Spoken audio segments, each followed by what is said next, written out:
Lorsque vous allez accéder au lien pour la simulation faite, vous allez avoir le choix entre 4 modules. Commençons par le module idéal. Dans ce module, nous avons différentes options à droite pour tenir constant.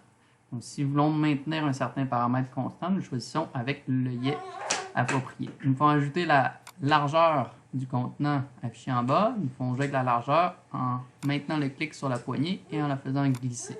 Vous voyez que la largeur est affichée en nanomètres. Donc évidemment, on a un gros zoom de fait sur l'image. On peut ouvrir le couvercle ici. On n'aura pas besoin de cette option-là pour laisser sortir des particules. La température est affichée ici avec le thermomètre. Elle peut être soit en Kelvin ou en degrés Celsius. Laissons-la en Kelvin. La pression, on peut changer les unités. Laissons-la en atmosphère. On peut rajouter le chronomètre et le compteur de collision. Il faut appuyer sur le bouton Play afin qu'il prenne le nombre de collisions durant une certaine fréquence de temps, une certaine période de temps, donc ici en picosecondes. Dans notre cas, ça va être 20 picosecondes lorsque vous serez indiqué à le faire. Pour les particules, on peut ajouter des particules en cliquant ici. Je vous suggère des particules lourdes, ça peut être des particules légères pour les premières étapes. On clique sur le bouton ici pour en injecter plusieurs. Donc si on en veut 50, un simple clic. Si on clique sur les petites flèches, ça diminue par une unité. Donc on atteint 50. Par la suite, on peut mettre un transfert de chaleur. Donc, on voit les flammes. Et là, on voit la température augmenter en haut. La pression change aussi. Ou on peut mettre de la glace pour refroidir notre système. On peut utiliser la pompe ici pour injecter des particules de façon un peu plus aléatoire.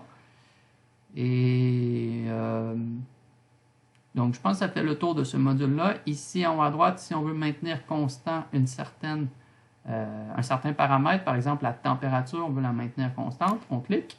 Donc maintenant, on ne peut plus jouer avec chaud-froid, puisque la température va toujours rester à 516 Kelvin. Et là, si on injecte des particules, on reste à 516 Kelvin. Okay? Donc le système s'adapte pour maintenir la température constante. On peut aussi faire la même chose pour la pression, mais on n'utilisera pas cette option-là. Ici, le bouton très important, réinitialiser, on clique dessus. Ça retourne pareil que lorsqu'on a débuté la simulation. Donc, si on veut revoir la largeur, il faut recliquer. Si on veut maintenir de quoi de constant, on reclique, etc.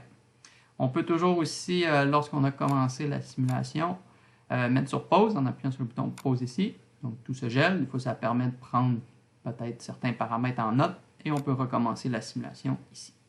Donc, ça fait le tour pour le premier module. En bas ici, on a le choix des autres modules. Donc, nous, on va utiliser, entre autres, le module énergie pour avoir des lectures de vitesse. Donc, on peut toujours réinitialiser quand on commence pour être certain que c'est comme qu'on veut. Dans ce module-là, vous allez voir un peu les mêmes options. On injecte des particules lourdes. On peut choisir la température que les particules vont avoir lorsqu'on les injecte. Ou on peut dire conteneur de match. Elles vont s'injecter à la même température que les particules déjà dans le contenant. Ici, on voit la vitesse moyenne des particules. On voit la température, la pression. Donc, pour le reste, c'est semblable à notre autre module. Finalement, le dernier module, diffusion. Je vais réinitialiser. Donc, on peut injecter des particules. Donc, nombre de particules, on peut mettre des particules bleues d'un côté. On se rend au nombre qu'on veut. On pourrait mettre des particules rouges aussi à droite. On n'utilisera pas cette option-là. Les autres options ici, on ne les utilisera pas. Ce qu'on peut faire ici, cliquer sur le centre de masse. Vous voyez la petite barre bleue apparaître dans le bas qui indique où se trouve le centre de masse du système au complet de toutes les particules à l'intérieur de notre paroi, de nos parois à gauche. On peut supprimer le séparateur. Donc là, les particules peuvent maintenant se déplacer vers la droite. On voit que le centre de masse va suivre la position moyenne des masses. Et lorsque ça va être à l'équilibre, on voit qu'il va être environ au centre et devrait être plutôt statique. Donc, il faut attendre un peu là, que le système s'équilibre. On peut aller lent ou normal pour la vitesse ici. Sinon, on n'utilisera pas les autres options. Ça fait le tour. Merci.